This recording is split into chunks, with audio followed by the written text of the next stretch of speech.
উপস্থিত সকল হরিভক্ত,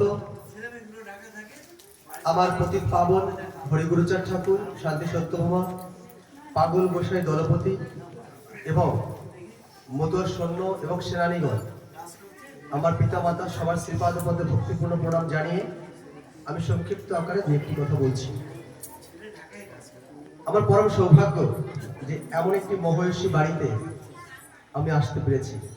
আমার ভীষণ ভালো লাগছিল যে যখন এই বাড়িতে এসে প্রণাম করলাম, এই যে ঠাকুর এবং রমাদি আমাদের রত্নাদি আছেন, যে এসব যশবন্ত বৈরাগিরি সুতো, তো সেই জায়গাটা থেকে ভীষণ ভালো লাগছে।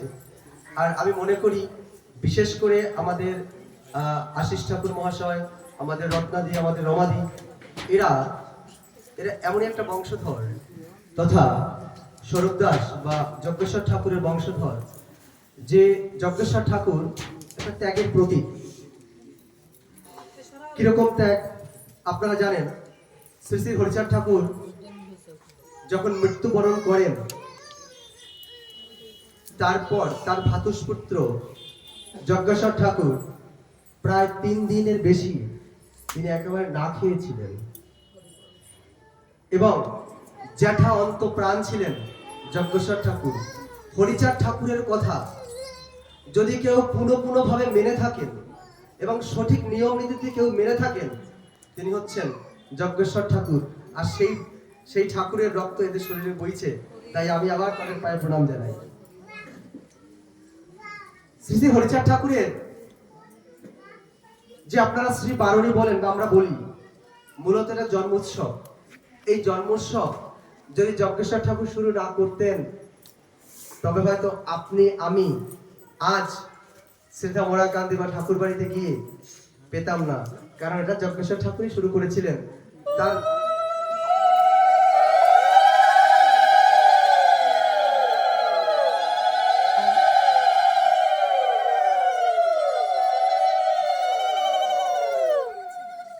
এবং অবৈদিক, আমরা তো এখন ব্রাহ্মণ কাজে লাগাই না, ব্রাহ্মণ্যবাদকে আমরা ঘৃণা করি, তাই তো দিদি? ব্রাহ্মণ্যবাদকে, ব্রাহ্মণকে নয়। এবার মতুয়া সম্প্রদায় বা আমাদের সূক্ষ্ম সনাতন ধর্মের মধ্যে হরিচাঁদ ঠাকুর সর্বপ্রথম তার ভ্রাতুষ্পুত্র যজ্ঞেশ্বরকে অবৈদিকভাবে বিবাহ দিয়েছিলেন, যেটা আমার কাছে বা আমাদের কাছে একটা বিরাট ইতিহাস, যে যজ্ঞেশ্বর ঠাকুরকে তিনি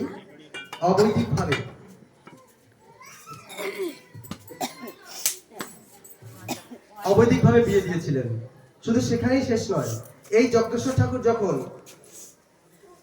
হরিচাঁদ ঠাকুরের জন্মজয়ন্তী উৎসব শুরু করেন, তার কয়েক বছর পরে হরিচাঁদ ঠাকুরের ভক্তরা গুরুচাঁদ ঠাকুরকে গিয়ে বললেন যে যজ্ঞেশ্বর ঠাকুর তো হরিচাঁদ ঠাকুরের জন্মজয়ন্তী পালন করছেন, তো যদি ওরাকান্দিতে কিছু না হয় তবে তো ওরাকান্দি নাম কেউ নেবে না, ভক্তদের মধ্যে দ্বিধাভাব হয়ে যাবে। তখন গুরুচাঁদ ঠাকুর চিন্তা করলেন, হ্যাঁ তাই তো, তার মানে যজ্ঞেশ্বর ঠাকুরের দেখানো পথ অবলম্বন করলেন গুরুচাঁদ ঠাকুর। এই যে বারুণীর বেলার কথাটা আমি বলছি, তার এই যে ত্যাগ, তিনি যদি ধরে রাখতেন যে আমি এখানে করবো, তারা করে করুক, কিন্তু না, যজ্ঞেশ্বর ঠাকুর যে ত্যাগ দেখালেন, এই ত্যাগী বংশের মেয়েরা, তাই আমি বলবো যে এদের মধ্যে যেন সেই যজ্ঞেশ্বর ঠাকুরের যে ত্যাগ, সেই ত্যাগ যেন সারা জীবন অটুট থাকে এবং সন্তান সন্ততি সবাই মিলে যেন এই ত্যাগের মহিমা প্রকাশ করতে পারে, এটাও আমার বলা। আমার এই যে দিদি ভিডিও করছেন, তার পিছনে দেখেন শ্রী শ্রী গোপালচাঁদ সাধু ঠাকুর। আপনারা জানেন যে ঠাকুরনগর প্রতিষ্ঠার ক্ষেত্রে গোপাল সাধুর ভূমিকা অন্যতম। শুধু তাই নয়, ওরাকান্দির যে সব থেকে বেশি শিক্ষিত হয়েছেন, তার অনুদানটাও ঠাকুর গোপাল সাধু ঠাকুরের। এরকম অনেক অনুদান, কিন্তু বর্তমানে 3 জন মানুষ গোপাল সাধু ঠাকুরকে তারা ডাকাত বলে আখ্যা দিয়েছে। আপনারা এটা জানেন, একবার এটা নিয়ে অনেক জলঘোলা হয়েছে, বর্তমানে আবার শুরু হয়েছে। এবং সেই বই যত সময় আমি একটা কথা প্রকাশ্য বলেছি, আপনারা সেটা অনলাইনে বা ইউটিউবে বা বিভিন্ন প্রচার মাধ্যমে দেখেছেন বা দেখতে পাচ্ছেন, যে গুরুচাঁদ ঠাকুর যখন চণ্ডাল গালি মোচন করেছেন, আর গোপাল সাধু ঠাকুরকে যারা ডাকাত বলেছেন, সেই ডাকাতের কালিমাও আমাদের মুক্ত করতে হবে। যদি আমরা মুক্ত করতে না পারি, তবে আদর্শ মতুয়া ভক্ত আমরা এটা বলতে পারবো না। তাই যারা এটা করছেন, অত্যন্ত নিন্দনীয় কাজ করছেন, আপনারা তৈরি থাকবেন, আপনাদের যে কোনো সময় আইনি নোটিশ আসবে। কারণ এটা মতুয়া সমাজের একটা বড় অপমান, এটা মেনে নেওয়া যায় না। তাই সবাই মিলে আমরা ঠাকুরের, যেমন আমাদের তো আলাদা পার্বণের দরকার নেই, আমাদের গোলক, তারক, মহানন্দ, আমাদের গোপাল সাধু, হীরামন, বিচারণ, এদের প্রত্যেকের জন্মদিন, মৃত্যুদিন যদি আমরা উৎসব করি, আমাদের কি আলাদা আলাদা করে ধর্মোৎসব করার প্রয়োজন পড়ে? পড়ে না। কারণ আমার প্রথম বক্তার আগের বক্তা, আমার পরের যে প্রথম বক্তা যিনি বলেছিলেন, লীলামৃতের 104 পৃষ্ঠার একটা উদ্ধৃতি দিয়েছিলেন, কুকুরের উচ্ছিষ্ট প্রসাদ পেলে খাই, বেদ বিধি শৌচাচার নাহি মানি তাই। ঠিক তার 3 লাইন 4 লাইন বাদে আরেকটা কথা আছে, তুই তো বিশ্বাস আমি বড় অবিশ্বাস, তন্ত্রে মন্ত্রে নাই আমার বিশ্বাস। হরিচাঁদ ঠাকুর ছিলেন সম্পূর্ণ, এবং আমাদের আশিস ঠাকুর মশাই বলে গেছেন যে হরিচাঁদ ঠাকুর কখনোই কোনো পূজা, কোনো দেবদেবী, কোনো মূর্তি পূজার বিশ্বাসী ছিলেন না। ঠাকুর মশাই বললেন একদম তাই। যদি আমরা কি মতুয়া, তো আমরা সূক্ষ্ম সনাতন মানি, তার মানে আমরা হরিচাঁদ ঠাকুরকে মানি। তার মানে হরিচাঁদ ঠাকুর যেটা করতেন সেটা তো আমাদের করণীয়, তাই তো মা? সেটাই তো করণীয়। তো হরিচাঁদ ঠাকুর কি কোনো পূজা পার্বণ করতেন? করতেন না। তবে তোমরা আগ বাড়িয়ে বিজয় দশমীর দিন এত লাল করো কেন কপাল? হ্যাঁ, একদম। কিসের জন্য করো? এর ইতিহাসটা কি জানো? যদিও আজকে আমি এটা বলবো না, আমার প্রোফাইল চেক করলে এই ধরনের ইতিহাসগুলো পাবেন।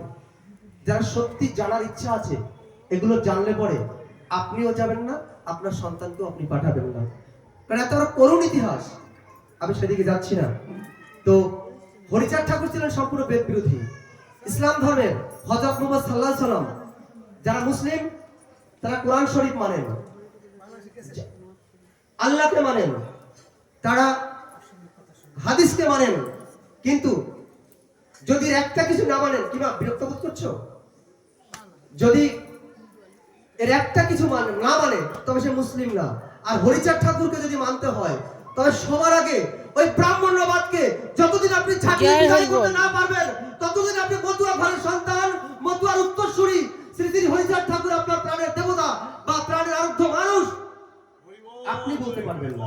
জয় হরি বল। তাই সবার আগে ওই ব্রাহ্মণ্যবাদ আপনার ভিতর থেকে ঝাঁটিয়ে মুক্ত করে হরিগুরুচাঁদ ঠাকুরের ধ্বনি দিয়ে আমি এখানে সরে যাব।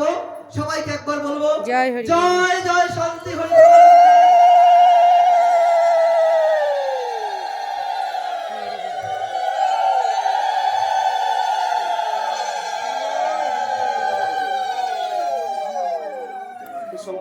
এই দাদা বন্ধ করুন।